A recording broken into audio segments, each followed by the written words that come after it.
Okay, welcome, folks. This is House Corrections and Institutions Committee. It is Wednesday, April 16th. And I just want to continue our conversation here on the second look legislation, proposed legislation H379. I want to open it up for committee discussion in terms of what the committee's thinking in terms of we want to do further work on this issue. This bill or not, just to remind folks, we are getting late in the session, so it would not be a bill that would not pass for this year. We can pass it out of the House, but it would be work that the Senate would work on next year. Another we can continue working on this bill and get it in, if we don't have enough time to get it in shape to pass out, we can pick it up again next year and work on it. So I'm just leaving it open what folks are thinking. Start off saying very interested in working on it. I guess the question, Chair, is are we able to break this down neatly into which sections fall in our camp versus judiciary, you know? Because that, to me, that would be an indication of how much time we need to spend if it's specific sections we just look at. Yep. Other folks? Let's do it. I think that's a very salient point, Connor. Cool. Yeah, I don't like to agree with you, but I do. Every so often. It's applied, Jay. John? Due to me not understanding the process all that well, Which process? well, the bill process, Okay. is it more beneficial to try to get this done now so that the Senate can look at it next biennium first thing when they land? Or is it better to wait? It'd be better to get it over there to them now, this session, at the end of this, between now and the end of the session, so they can start on it fresh when January comes next year. The issue is, this bill will also have to be looked at with House Judiciary. So we Gotcha. need to coordinate with their schedule to see if they can also work on it. If they have enough time to do the work on it on their end to get it out this session. So those are conversations I'm gonna have with the chair of Judiciary. It's not a problem. And in the past, when we've had bills that touch both committees, we work in tandem together. We split up the bill. They can start taking testimony on those sections that pertain to them. We take testimony and work on those sections that pertain to us. And then it does come together. Okay, So we've done this a lot in the past. okay, great. Other, Kevin? I think that the objective and the concepts are very good. But I'm concerned that it might be belts and suspenders in Vermont. And it's another program that we'd have to legislate and fund over and above things that are already sort of doing the same. Mhm. And rather than adding more to DOC and et cetera, we ought to make sure that they're doing what they're already told to do properly. Or as well as possible. I shouldn't say properly. Other folks? Right? Building on Kevin, of course. I assume it's a question for DOC at some point. We'll take testimony, but how much of an onus? How much expense? You know, it doesn't seem to me like this is going to add a ton, but what do I know? So yeah, What was the last sentence? it doesn't seem to me that this is going to add a lot of money, time, obligation. But who am I? I'm not the expert. Gotcha. It will add more time to the courts. Yes. More so than DOC. Yes. It'd be the courts, because the courts, that, to look at it, we'd have to work on how many folks would qualify for this that are currently incarcerated, because we'll have to spend a lot of time with DOC to understand folks who are there, how many would qualify, and would they qualify for medical furlough? Would they qualify for medical parole? That type of thing. Do we want to really look in decreasing the sentence? You know, and then who petitions the courts? Those are the avenues that we work in, because DOC could be one of the petitioners, so that's our jurisdiction. Then in terms of the hearing and decreasing the sentence, that's all in judiciary. that is not in DOC's purview for that. And I don't know if you said it when I was out of the room, but I know you're going to talk to the chair of judiciary. Have you had any of those talks with judiciary yet about where they're at? No. Not at all. Right. But folks? So is there interest to pursue working on this bill? Yeah, I'm fine with it. Yes. Okay, so we can set up some folks to schedule, and I think that the key is right now, and Isaac, if you can help with this while you're here with Phil, we need some information in terms of folks who are currently incarcerated, who would be eligible, would qualify for this 15 years or more. We need to know what their length of sentences. We need to know what they were convicted of. How many of them would qualify for the second look? And how many have life sentences? Life without parole? And then also talk, and I call it current off-ramps. And an understanding of minimum and maximum.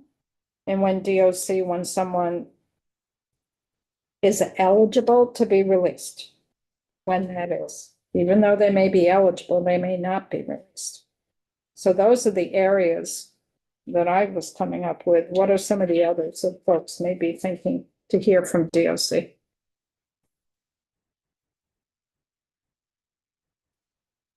I mean, judiciary, we're judges, right? Or Well, no? What, are we gonna listen to that part of the testimony or is that their job? That's their deal. Okay. because we are working on the front end, the person is incarcerated, and then if they reach that if we do the 15 years, we could do something different. How does that work out in DOC's world? Does DOC petition? And it might be good also, Isaac, to refer to the home detention law, because there's a petition piece in that. We developed that, so that could be a model that could be used here, so we can talk about that. Well, and you raised the question earlier, so I just raise it for you again, but do we have the facilities and the wherewithal to deal with these folks if they're to be released? Well, that would be information from DOC, because they deal with that pretty daily in terms of medical furlough. Yes. That. Do folks want to hear from the victim piece on second look? Mm-hmm. Yeah.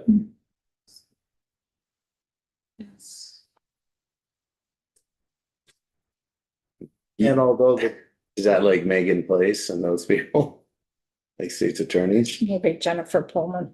Oh, it would be, Miss Joan, hello. That's why you popped in, right? I mean, we're not taking any more testimony on it today, but we're just trying to figure out, do we want to keep working on it? and although the date is limited, it sounds like 3 years maybe.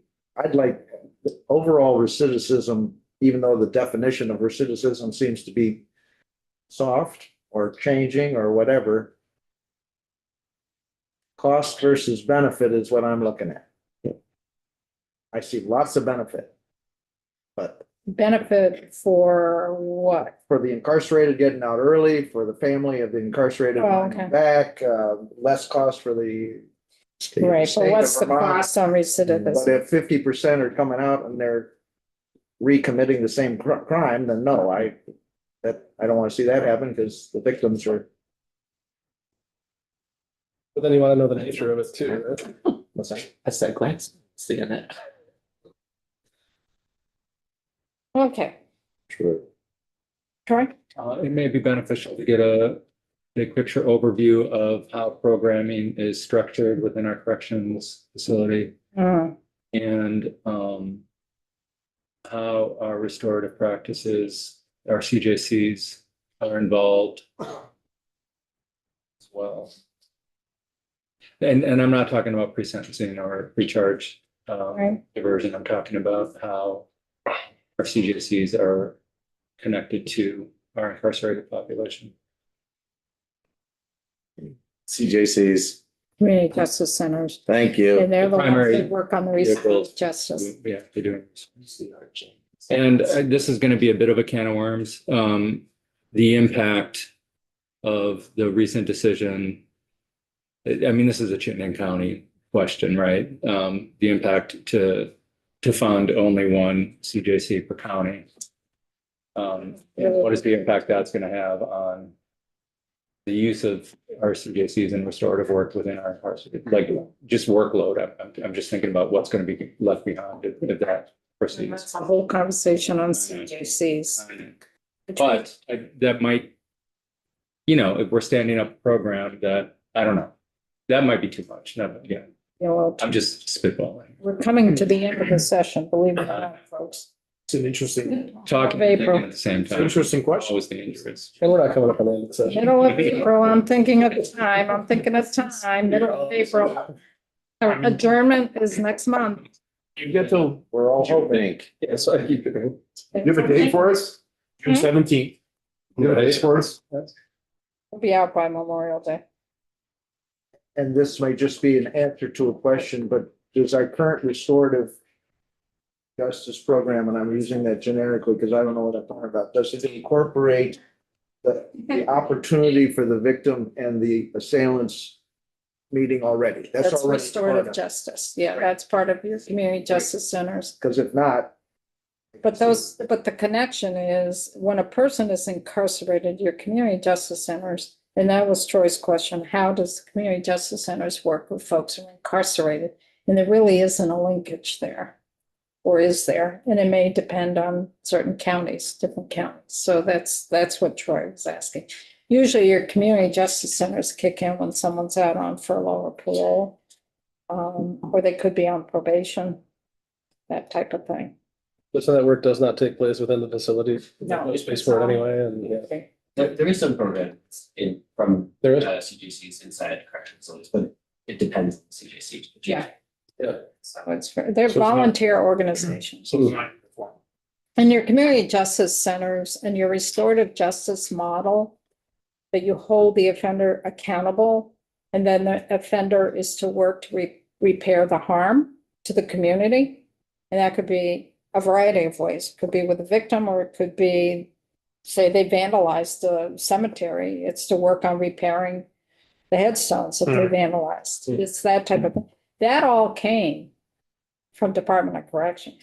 That all came from the commissioner of DOC at the time, and that was in the late 90s, mid to late 90s, because he said there's no way we can build our way out of this. And we really have to look at providing this accountability more on the community level for some of the lower level crimes. Because he was the same, John Gorchak. Yeah. He and John Perry. Those were the two that really worked to say, hey, we've got to get a volunteer base out here, out in the community to address these criminal activities. The offender take accountability and bring the two parties together for a restorative justice model to repair the harm. And then it's grown since then. Kevin? But what I'm hearing you say is that's after they have taken the off ramp. They're out. Well, some, what Isaac said, in some places, in some counties, they do provide some services while they're incarcerated, and that's what we'll spend more time in testimony Okay. with DOC. Because this is new world for you folks. Right.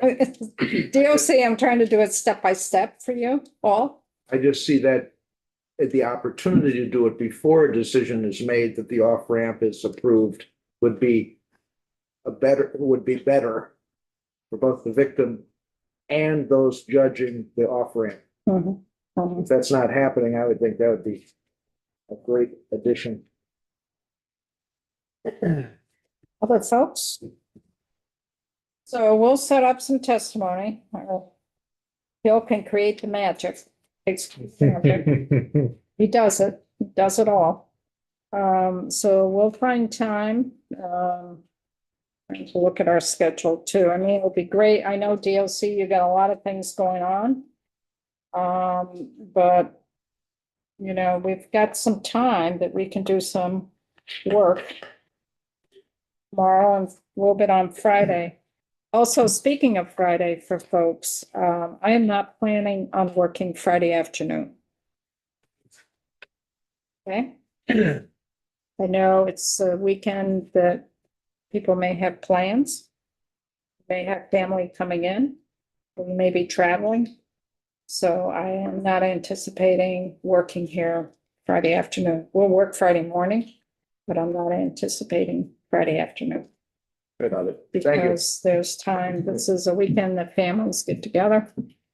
So I want to honor that, respect that.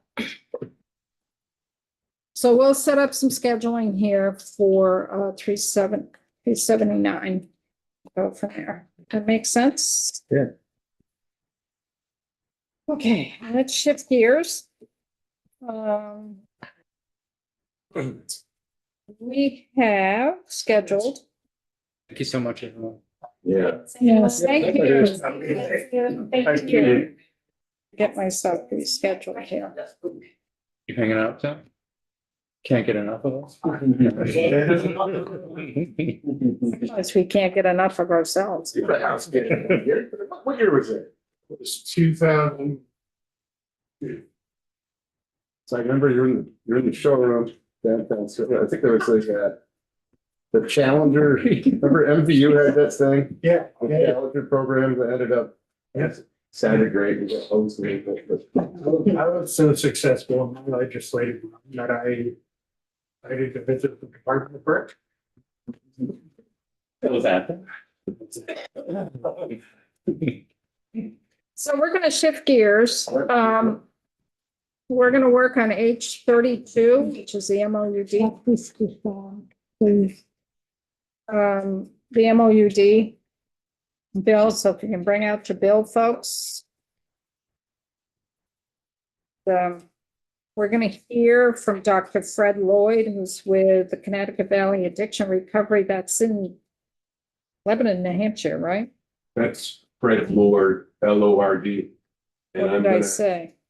I said Fred Lord, right? oh, I thought you said Lloyd. I'm Oh, sorry. Lord, LORD. But he's based out of Lebanon, New Hampshire, I believe. Or thereabouts. Yeah. Connecticut Valley Addiction Addiction. recovery. Yeah. So he works directly with folks with an MAT or MOUD program. And it would be really good to hear how that operates. I'm gonna let him in right now. Yes, please. And that he works directly with folks on MAT, and that would be very helpful for us in understanding how H32 would work. And welcome, Dr. Lord. Good morning. Good morning. We are working on H32, which deals with the MOUD program that is within our incarcerative setting. Yep. And it would be, Tony Fallon recommended you, he's with the Department of Substance Use. Yes, he is. In terms of really understanding how the system works on the outside of a correctional facility, and also any experience you may have had or have with folks who have been incarcerated, that have been or are on the MOUD program, and then when they transition into the community, Sure. how that is helpful or not helpful. Just a really broad conversation for folks. So welcome. And if you could just identify yourself for the record, would be very helpful. Yep. My name is Dr. Frederick Lord, and I'm the medical director at Connecticut Valley Addiction Recovery in Windsor, Vermont, and at the Comprehensive Treatment Program, Opiate Treatment Program in West Lebanon, New Hampshire, which is the eastern spoke of, or eastern hub rather, of the hub and spoke program. I'm an assistant clinical professor of psychiatry at Dartmouth College or Dartmouth Medical School, and the outgoing president of the New England Society of Addiction Medicine. So welcome. Thank you. So if you could just weigh in terms of how the program works, because this is new to a lot of members of the committee. So we're just trying to get an understanding here. Well, first of all, let me say that my experience with the Department of Corrections over the last, maybe 3 years, 4 years, has really been very positive. In fact, I'm a lot happier getting a referral for someone being released from custody in Vermont than I am from some of the other states that I won't mention. I really think that, you know, Vermont DOC has really done a very good job with, you know, with what is a difficult issue. Overall, I think that the notion of providing treatment in an incarcerative setting is, you know, it just makes sense. It's obviously the more humane thing to do. I mean, before this, I've had a number of people show up in the office, you know, being told that, oh, well, gee, you know, they just threw me in a cell with a clonidine patch and I was miserable for a week.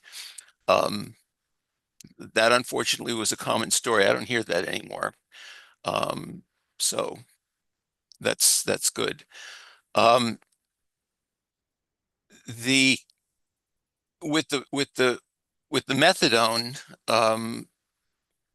we don't, when our Vermont patients become incarcerated, they unfortunately, because they can't cross state lines, because we're in New Hampshire, they go to other clinics. But the medical staff is really very good about contacting us for issues and you know, for dose increases and that kind of thing. So I don't have any complaints there. With regard to buprenorphine, there are two issues. One is with the folks who are incarcerated. They have been sentenced and they have a scheduled release. That's easy, okay? Because the medical unit and the case managers have a date. They call us, inmates being released. We need an appointment. Perfect. Have them come in here. Please give them a prescription until the appointment. They do that and everything runs very smoothly, assuming that, you know, the person is motivated and wants to go into treatment and isn't, you know, going to blow it off, which doesn't happen very much anymore. They show up and we start treatment and things go well. And that's not a problem. The issue is with detainees. The folks who are, you know, in custody pending trial,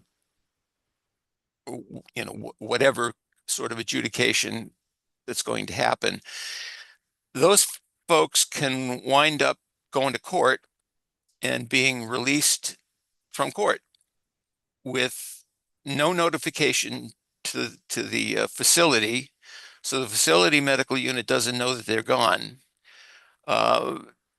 And they get released with nothing, you know, no medication, no referral, no nothing, which, you know, then hopefully they will call us or one of the other providers and we'll get them in as quick as we can. But it's a lot more chaotic than it needs to be or it should be. So that's something that, you know, Tony and I have been talking about, gosh, Tony, what, 3 years, at least 4 years, and haven't come up with a satisfactory solution quite yet. But, you know, we try to be as flexible as possible. And I think we're pretty good about getting people into the office within, you know, 2 to 3 days of the phone call, at least, if not sooner. So that's the issue with buprenorphine. Overall, you know, as I said, I think the system is a lot better than it is in a lot of other places. I've seen a lot fewer problems in folks being released from the Vermont system than from other systems. The treatment is much more humane. So one thing, I've got a question, Dr. Lord. Please ask. So you've been working with folks who have been released from incarcerative setting prior to us instituting I'm going to call it the MAT program within our correctional facilities. Yes. Prior to us implementing that program in our incarcerated facilities, what were you seeing on the outside when folks were being released from an incarcerated setting? What were you seeing? Or, Well, again, horror stories about, uncontrolled withdrawal in jail, when they were first incarcerated, were not uncommon. As I said, I don't see them much anymore. And I think that the referral, such as it was more haphazard, not as consistent, and really kind of up to the person being released to seek out treatment and, you know, engage in recovery. Once in a while, we would get, a call from a case manager at the facility. Southern State is the closest to us, and so we do business with them quite a lot. So I would say it was less consistent, more chaotic, and I know more like a Keystone Cops drill, trying to get people into the into the recovery setting. Since this program has been implemented, it has been enormously better. so are you seeing for folks who are coming out of the incarcerated setting and are continuing their treatment with the hub Yep. or in your world, are you seeing them recommit? I mean, are they being recommitted to corrections at some point in terms of they've committed new crimes or? Okay, so recidivism, in other Recidivism. words, yeah. Not because of new stuff. A lot of times people get reincarcerated because they slip up with their conditions of release, like they don't show up for, a parole appointment. If somebody's on an ankle bracelet, they're where they shouldn't be, and they wind up, getting lodged again for a little bit. No, I don't see people, reoffending very well. Once they get into treatment, if they stay in treatment and they commit themselves to recovery, by and large, I would say that, things are better. So of the folks who you've seen over the years and worked with that have come back from an incarcerated setting and they've hooked up with the hub and spoke, are they continuing in for the most part? Like 50% of them, 80% Oh, no, of them? I would say 80% of the people that we get from the incarcerated settings stay in treatment for, I mean, we see them, I think what the benchmark, Tony, is 30 days, something like that. Certainly they're in treatment more than 30 days. And I think we've got, gosh, I can think of 3 people right off the top of my head that have been in treatment for over a year after being in jail.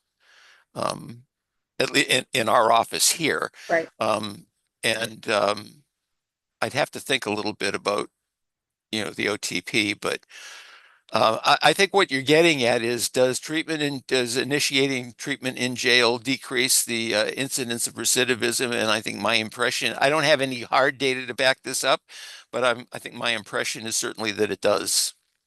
Yeah, so we have some questions here. Mary and then Troy. Well, Dr. Lord, you pretty much just answered it. I think we've been talking and kind of wanting to see some hard data instead of just kind of anecdotally saying it is, and I'm sure it is. I'm sure you've seen it firsthand, but is there anyone that has some basis of data that actually shows that it is working? Well, Tony, I guess I'd have to ask that, because once again, if that's the information that you want, I think among the medical directors in in the state, I mean, we meet at least once a month and I think that that's something we could probably design something and we could probably get that information for you. Don't you think, Tony? I do. Tony, could you identify yourself for the record, please? Oh, sorry, Madam Chair. No, that's fine. Tony Fallon, Department of Health, Division of Substance Use Services. Good morning, everyone. So we don't necessarily keep data like that in this state at this point, but as Fred's saying, we could certainly do so. When we look at the research, and the research in this case being what's called meta-analyses. So if you think of studies, you can read one study that says, don't drink the water. You can read another study that says, only drink the water, depending on how it's designed, who they look at. So meta-analyses look at a large number of studies to kind of come up with what's the most true that they can figure out from the bulk of studies. And the bulk of studies, when it's done as a meta-analysis, have consistently shown those folks who stay in treatment have a lower recidivism rate. It's not a one-to-one, because there are certainly folks who have underlying criminogenic behaviors beyond their substance use, but it is consistent in the research that those folks who continue and engage in treatment and to move into recovery have a lower rate of criminal behavior than do folks who don't. Right. You know, I think this goes to, you know, something that I wrote a letter to Judge Sessions a few years ago, and he had a similar question. And I said, you know, there are two kinds of people that I see, excuse me, that get in trouble with the law with their drug use. One is folks that get into drug use, develop substance use disorders, and as a result, they start making bad decisions and they do stupid things and they wind up getting arrested and getting put in jail. And, you know, that's how they get to the correctional system. The other, the antisocial criminal element that they just happen to get into drugs because that's what because they do. And those are folks that I don't care what you do with them. Their recidivism rate is going to be astronomical, where in the former group, you know, if you can treat their substance use disorder, a lot of times their reason for reoffending drops off. And so, you know, we'd have to separate between the two. And I can think of a couple of my former patients that fall into the latter category that, you know, bounce in and out of jail like, you know, like crazy. You know, no matter what you do with them. So I think that, you know, in the former group, I think definitely treating their substance use disorder has definitely decreased recidivism rate. And as Tony said, you know, if you want that information, you know, I can get together with John Brooklyn and Nels and, you know, we figure out a way to get that information for you. I'm sure we can do that. Troy and then Kevin. Dr. Lord, I kind of want to go back to the detainee population, especially the detainees with kind of an unexpected or unpredictable release date. You know, those that are released from court or other similar scenarios. Mm-hmm. Do you have recommendations or suggestions? Have you thought about this? Like, this would be a good fix for that? So that's my first question. Is there a statute that would help that problem? Because right now, as written, H32, you know, there's a may in there that the DOC shall provide offenders, those who have been sentenced, and may provide detainees with a certain supply upon, you know, for their release. And I'm just wondering if there's a way that we can be predictable, best practice in that solution. And then the secondary question I'm going to have is a much broader question of where can we anticipate best practices moving in the next 2 to 3 months or 2 to 3 years. You know, we've been talking a lot about the use of injectables and how that would help us, you know, and Tony's provided some really good sort of reality checks for us on that. But best practices over the next 2, 3, 5 years. Well, with regard to injectables, I hope you guys are interested in having the state budget go up. I know, I know. Because at $1,500 a shot, Yeah. that's considerably more than sublingual pills. Yeah. Say that, how much? 1,500. $15 to $1,800 an injection Per injection. per injection once a And month. how long does the injection last? Is it a Depends on 30? it depends on which preparation used. There are two preparations. One is a monthly injection. The other has the other company produces both a monthly and a weekly injection. Let me get back to that in a second. I'll talk about how what I think about injectables. As far as the releasing of the releasing from court, the only thing that I can think of that would be helpful would be, you pretty much know when people are scheduled to go to court. Is that not true? Yes, I think so. We just lost DOC from the room, but I believe that's Okay, true. so I'm let's not assume, sure. all right, let's assume that that's true. You know, when people go into court, it would be good to say, look, if you're going to get released, here's Dr. Lord's card, or here's Dr. Kloster's card, or here's Better Life Partners card.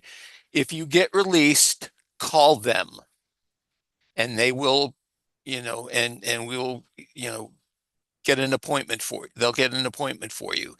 And if they had some contact back at the facility that they could call, or if they had somebody they could call if they ran into a problem to help facilitate that, that would also be helpful. And those are the only two things I can really think of, because certainly at the courthouse, the sheriff's not gonna, what's the bailiff gonna do? I mean, they don't know what's going on with that. So that, if they could do some preemptive work at the facility to to provide folks with the information that they will need to get treatment, I think that would be useful. And that, I think that's just a policy change. I don't think that needs to be legislated I agree. necessarily. Right, those are discussions that we could have with DOC Right. on Right. that. Now, with regard to injectables, okay, first of all, I love them. For the right patient, they're great. We use them for two reasons. One is for a patient who is stable, who shows up for their appointments, shows up for counseling, their behavior, they aren't getting in trouble. They're back to, doing what they do in life. They're in recovery.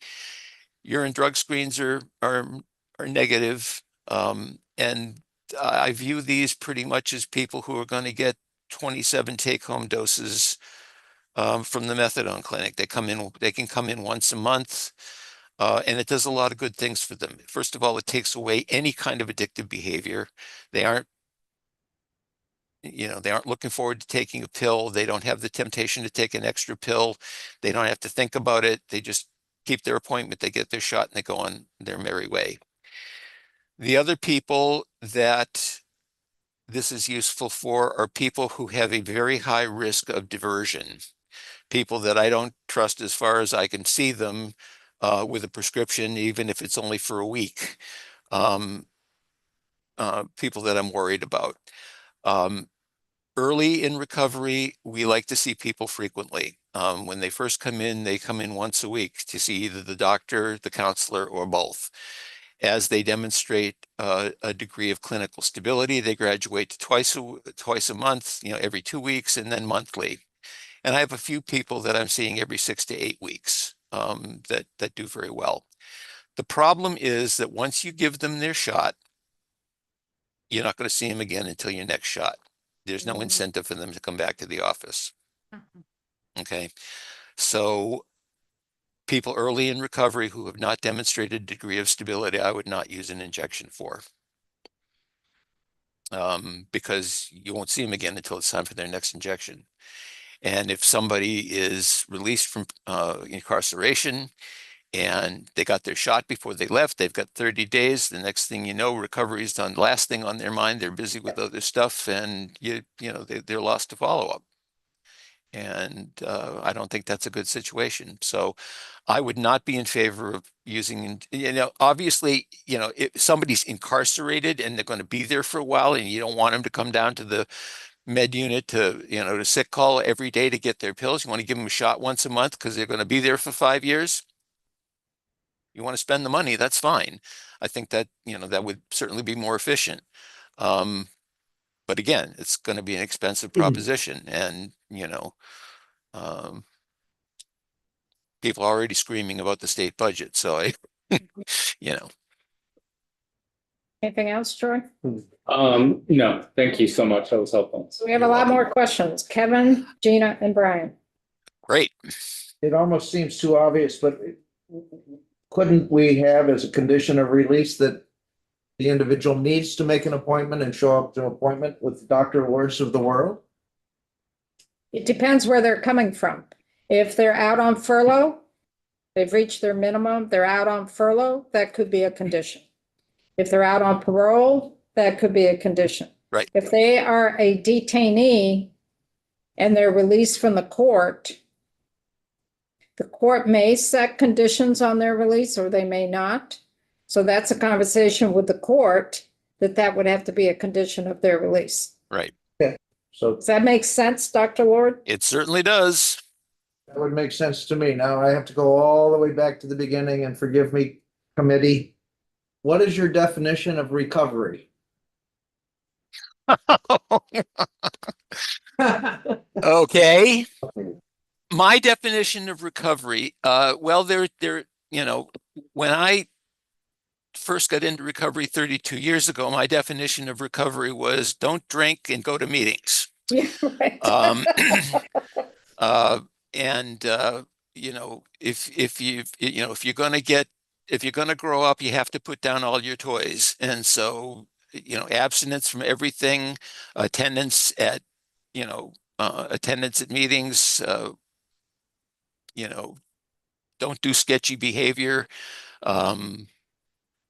that kind of stuff. My definition of recovery these days is a person who keeps their appointments, participates in their recovery, uses their medication if they're on it appropriately, is able to work, is able to function in their family situation, whatever that happens to be, with no more than the usual trials and tribulations that happen in life,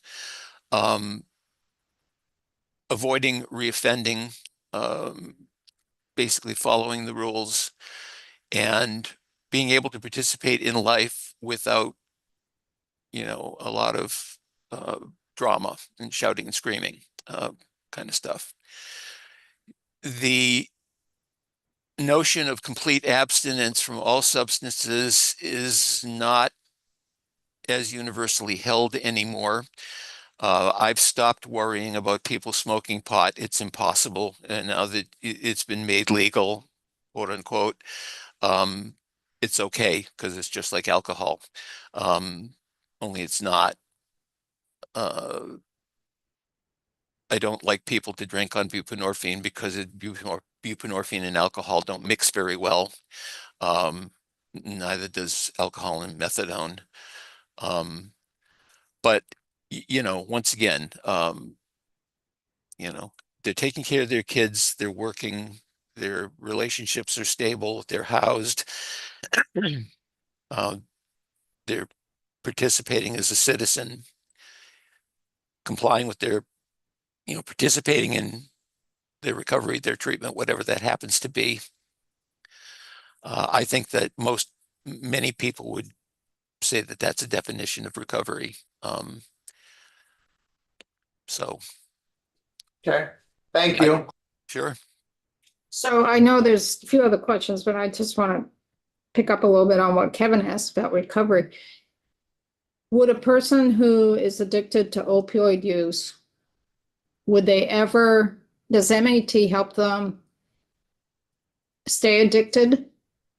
Could they ever kick the addiction without MAT?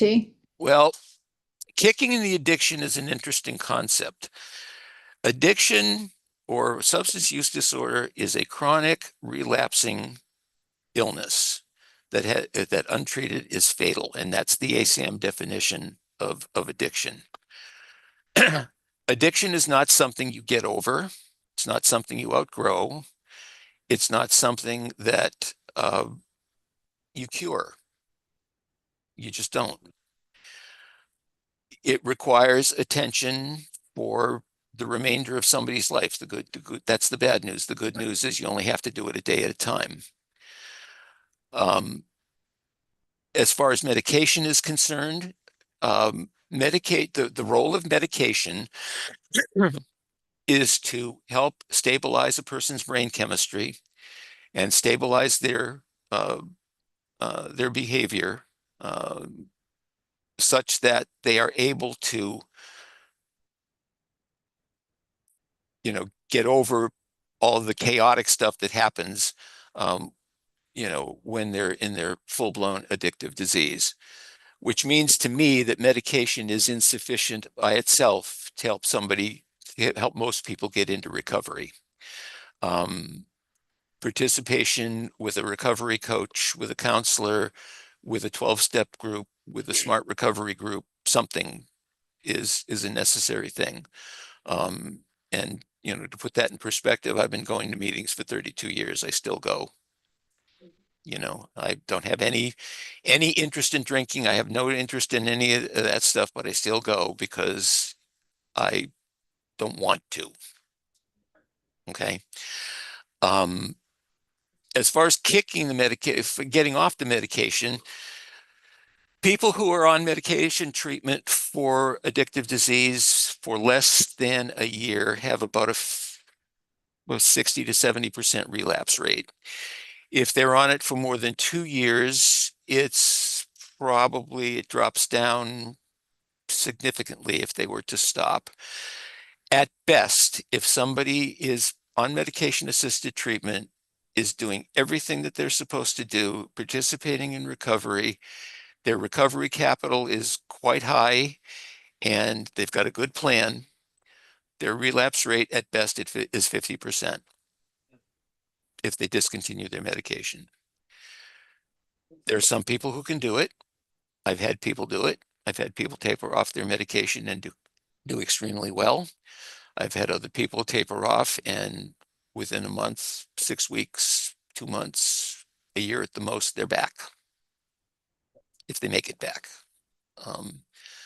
So I don't tell people that they have to, that getting off medication is a goal. It's not. No more than getting off of, if you have high blood pressure, if your goal is to get off your metoprolol, well, that's fine, but you might not be able to do it.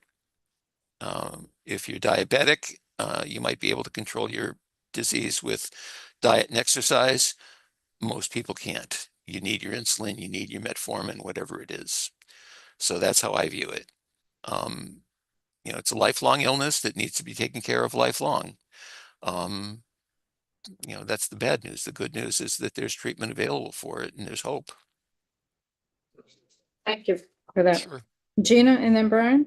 I've got some folks in my life that have done the subcutaneous or the Subuvid, and I've heard that it's very painful upon its initial administration.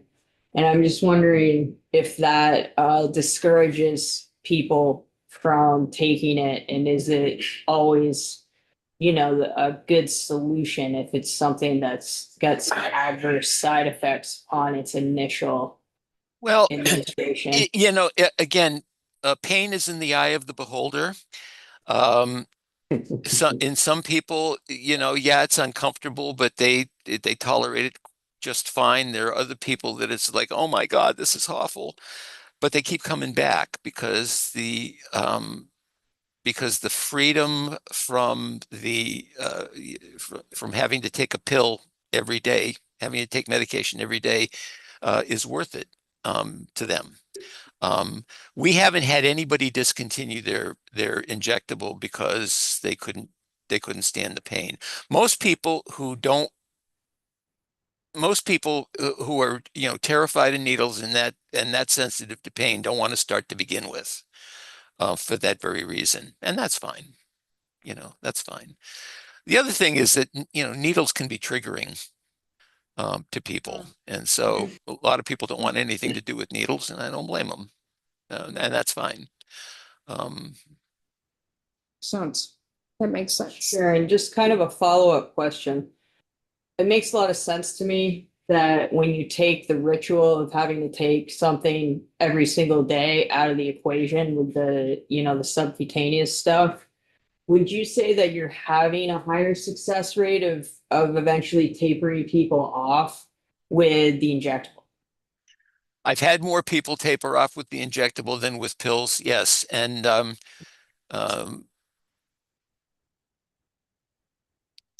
the way we do it is just, once they've become stabilized 3, 4 months, 6 months down the line, we just increase the interval between injections. Rather than every 4 weeks, we do it every 5, and then do it every 6, and then keep extending it to the point where they get to the end of their dose cycle, and they say, hey, I feel fine. I don't need this anymore. And okay, call us if you start feeling bad again. And I've had maybe 6 people do that in the last 3 or 4 years, and I've only heard of one of them coming back. So the success rate's a lot higher than if Well, you- I think it is. I mean, I can't tell you that for That's sure just because, anecdotal. it's anecdotal, and I wouldn't stand in front of a group of my peers and say that that's definitive. No, but I think so. Well, it would make sense when you take the ritual out of it and people are not, Right. focused on it, that they would have a higher success rate. So that's interesting to me. Thank you. Sure. Okay, similarly, are there not lower doses of the Suboxone, the oral? Yeah. oral, that you could taper off of that with the hope of eventually not taking anything at all? You can, but you have to remember that 2 milligrams of buprenorphine, which is the lowest dose that is manufactured, still gives you almost 40% occupancy of the mu receptor in your brain. So that if you take 2 milligrams away, all of a sudden you're still dropping about you're stepping off a very high curb at that point. And I've had a lot of people unable to tolerate that. And so we've wound up doing, 1 milligram and then a 0.5 milligram. And I've had people just unable to tolerate being off of it at all, even at a 0.5 milligram. And I'm not sure why that is, but I've had people taper off that way. Yes, you can be successful that way. Once again, I don't have, I don't have numbers that I can give you to say, well, yes, out of these many people we've done, I can't do that. But, certainly my experience has been that people have been successful tapering off of buprenorphine, just like they've been able to taper off of methadone. It's So, so yeah. individualized. Well, It's really yeah, individualized. it absolutely is. I mean, it differs person to person. There are some people who say, well, I have an addictive personality. Well, no, you don't. You have an addiction, but, some people are, it's like Dr. Talbot used to tell us, some are sicker than others, that's Who they are. So we have a few more questions here, Brian, and then Sean. I'm yours. Yes, Ask. this is great. Thank you. It's helpful. It's very helpful. Thank you. So this is back to the more mundane question of price.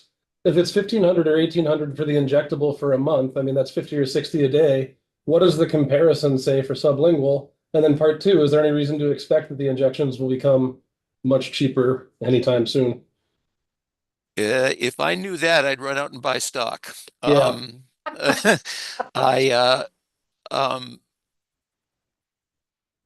well, you know, buprenorphine monoproduct is probably, that's without the naloxone in it. That's what you used to call Subutex rather than Suboxone.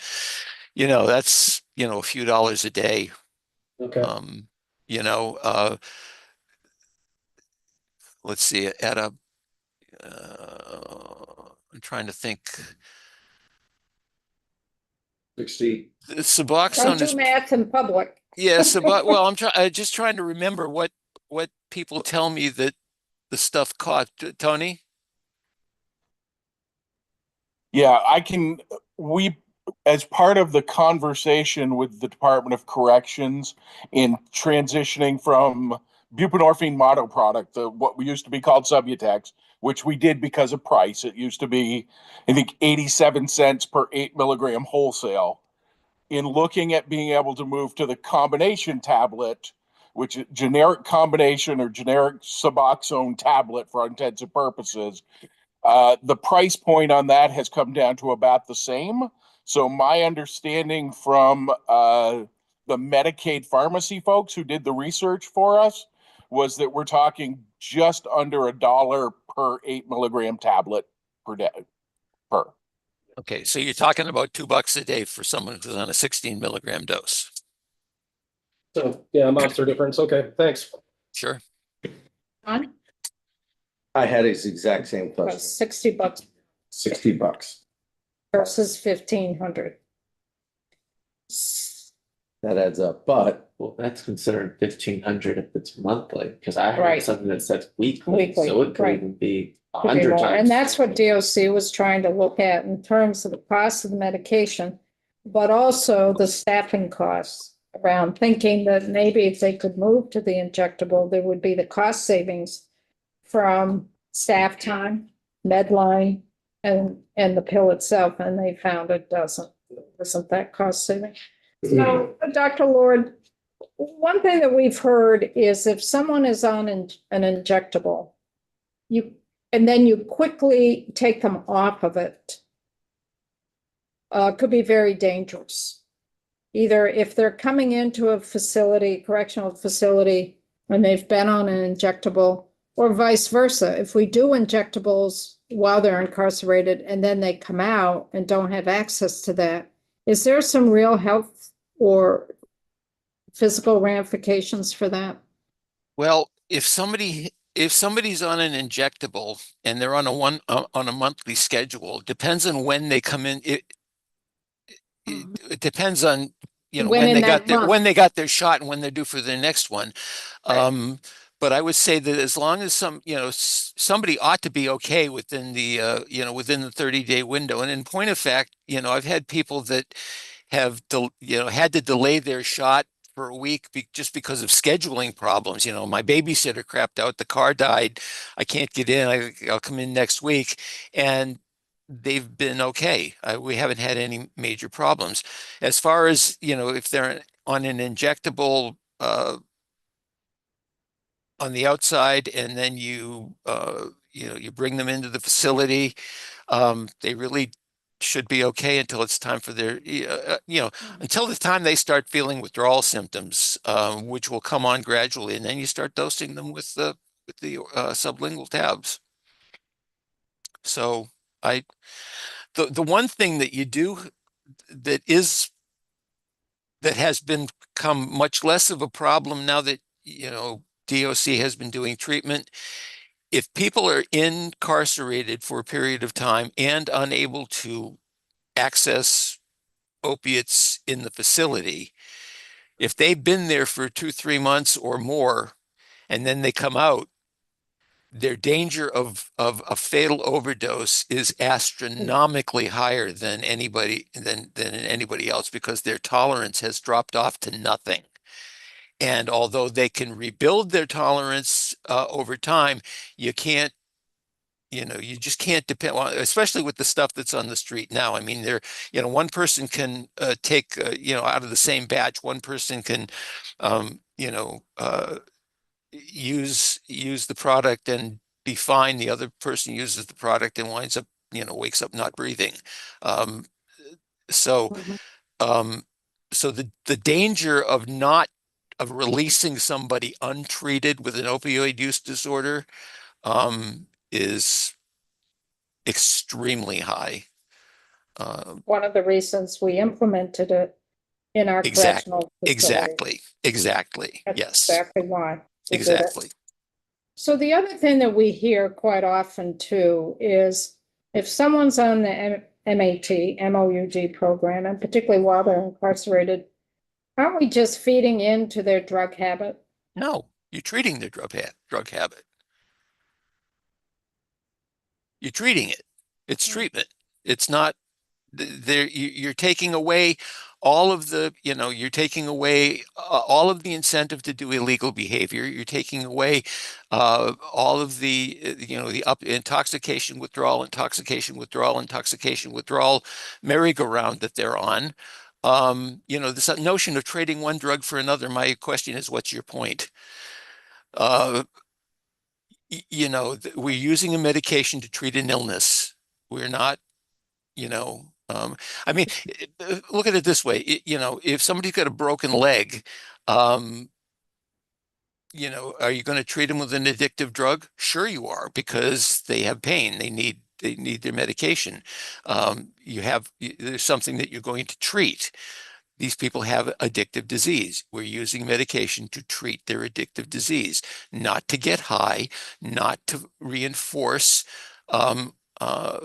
reward-seeking behavior. We're looking to quiet that down and take it out of the equation so that they are able to concentrate on putting the rest of their life back together.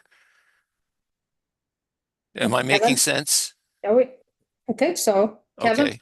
Yes, and these are very arbitrary numbers, but the scenario in my mind is if a person is sentenced for 5 years and they come into the facility, why wouldn't you attempt to taper them off of any kind of medication? And for those situations where they just can't do it, even though they're in a protected facility, then you continue the medication. But if you could wean the incarcerated off, then your med lines go down, your costs go down, their life is free of medication. Well, that to me seems like it would be a better approach generally than just assuming that they can't come off of the drugs. You're the doctor. Well, that would be reasonable if you could assure me that they aren't going to be able to obtain narcotics in the facility. Right. And I know you can't tell me that. Right. That is currency in the facility. And it's also a way of coercion and manipulation and threats in a correctional culture, inmate to inmate. I'll leave it at that, but there's a different culture. Area. And it's for some folks, maybe on the outside, if they had a support system, you could do that, taper them off and help them. But would there be a support system while they're incarcerated? It's the question. And it's not like, you see, one of the etiologies of this illness, in addition to biology, brain biology, addictive disease occurs in people who have had, enough stress in their life that they develop unhealthy ways of dealing with stress and trauma. Every single person that is in my practice, both in the methadone clinic and here, and that's almost 1,000 patients, if you sit down and talk to them, every single one of them have a trauma history of some kind. And I bet you a buck that you do the same thing in the facility, and you'll find that almost everybody has some degree of a trauma history. They have learned to deal with the trauma, with the bad feelings as a result of that trauma and the sequelae of that trauma by using drugs. I don't feel good. I can feel better immediately. and it works until it doesn't. Right. Okay. And so if you put someone in an incarcerative setting and you take away any of their you take away their at least their chemical coping, which is what this, you could arguably say that's what it is. And, they start uh they start getting stressed by, you know, whatever, you know, whatever happens in the facility. I'm not privy enough to the kinds of things that go on, but I know, in general, gangs, sexual abuse, manipulation, blackmail, all kinds of stuff. Those are all stresses, and people will, if they get stressed enough, they're going to go back to what they know works, even though it works for a short period of time. Whereas if you continue to treat them, the incidents, their rationale, their need to do that is, I won't say it's gone away, but it's significantly lower. So I think you could make an argument either way, but once again, if you're going to take somebody out completely off the Suboxone and you're going to guarantee me that they're going to have the support that they need to deal with the stresses, and they're not going to have access to intoxicating substances, then I would say, yeah, that's okay. I doubt very much whether anybody's going to be able to say that based on what I know. So we have another question. Are you done, Kevin? Do you have any Please. more? It's a comment. Go ahead. I want to treat everyone humanely. I would like to see an emphasis minimizing, eliminating the bullying and forget the word when they diversion, more than just medicating the individuals. That's where I'd like to see the emphasis, because there shouldn't be sexual abuse. There shouldn't be bullying. There shouldn't be all that, but which can you control? Yeah, that's my dilemma. So thank you. Right. You've been most helpful. Oh, thank you. Brian? As often happens, it's a follow-up on Kevin's question, which is, from a physician's point of view, do you see a meaningful difference in getting off of everything or a life on some substitute? Well,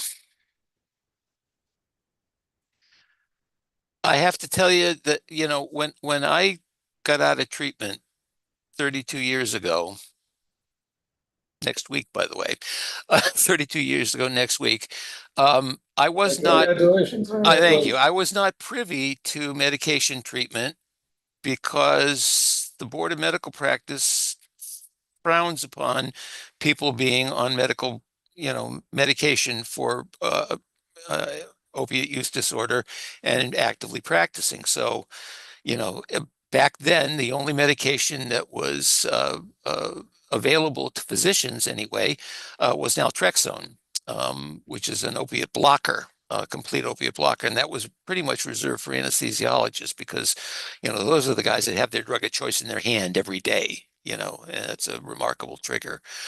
And, I know I do know people who have, and a lot of people who have not had to use anything. They've gone to meetings, or they've, however it is they've coped. And I'm awfully glad I don't have to get up and take a pill every day, or I'm awfully glad I don't have to get up and go to the clinic every day. And so that sense of freedom, I think, is something to think about. On the other hand, if my blood pressure is not controllable with diet and exercise, then I need to take my amlodipine every morning. So again, I don't know that you can put a qualitative value on one versus another. I think it's whatever works for that particular person, whatever keeps them in recovery, is the appropriate thing. And I don't necessarily think that being off of medication should be the goal. It's not the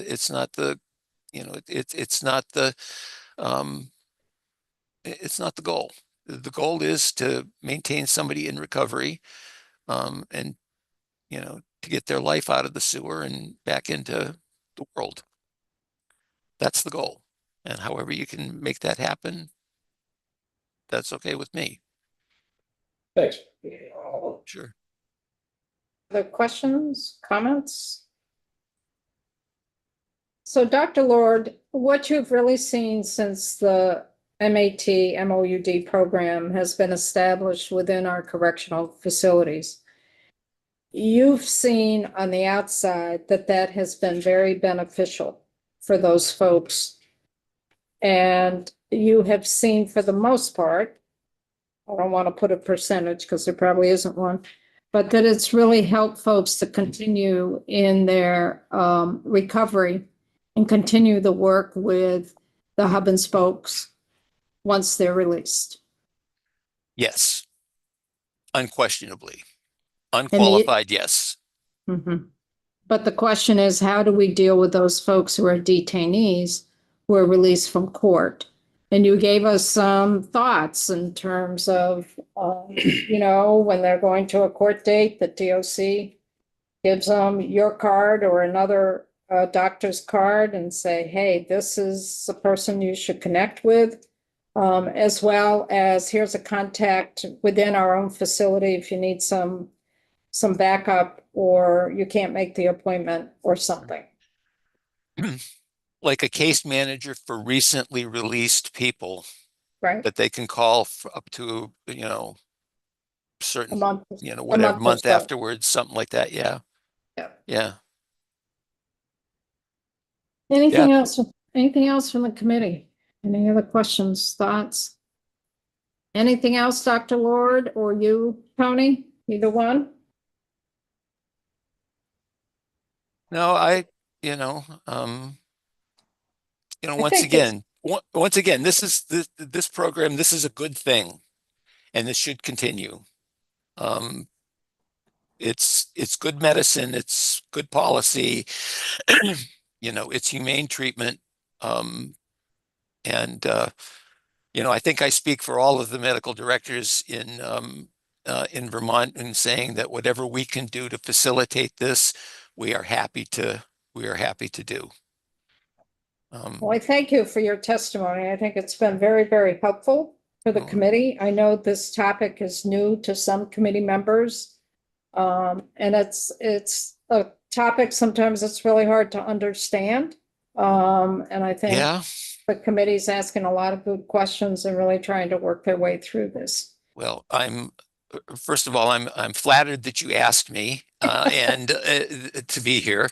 And second, it is indeed, an honor to be able to contribute to your deliberations and to whatever we can do to make this work.